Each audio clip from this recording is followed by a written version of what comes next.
Supreme court के आदेश बाद राज्य की स्वायत्त संस्थाओं के चुनाव को लेकर राज्य चुनाव आयोग द्वारा हलचलें तेज कर दी गई है।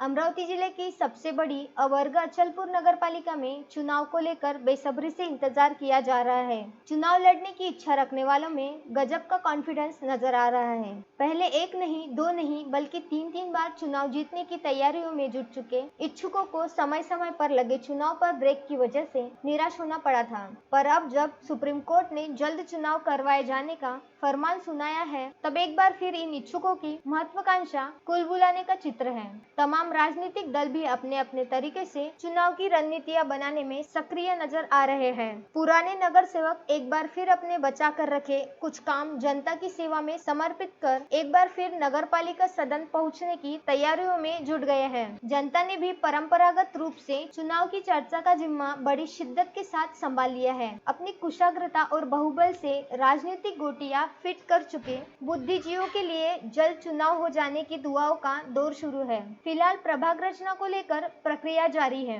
अचलपुर नगर पालिका के कुछ विशेष प्रभागों पर प्रभाग रचना प्रारूप को लेकर ऑब्जेक्शन की तलवार लटकी हुई है। अचलपुर नगर पालिका में तैयारियां बड़े जोश जुनून के साथ जारी है, मगर इन सब के बीच से जिस महत्वपूर्ण उद्देश्य के लिए चुनाव करवाए जाते हैं, वह विकास और जनता की समस्याओं के मुद्दे गौण है। राजनीतिक जानकारों सहित बुद्धिजीवियों के लिए यह बड़ा आश्चर्यजनक प्रश्न है। तमाम राजनीतिक दल अपना राग, अपनी डफली बजाने को आतुर है, मगर विकास की बात कोई नहीं करता।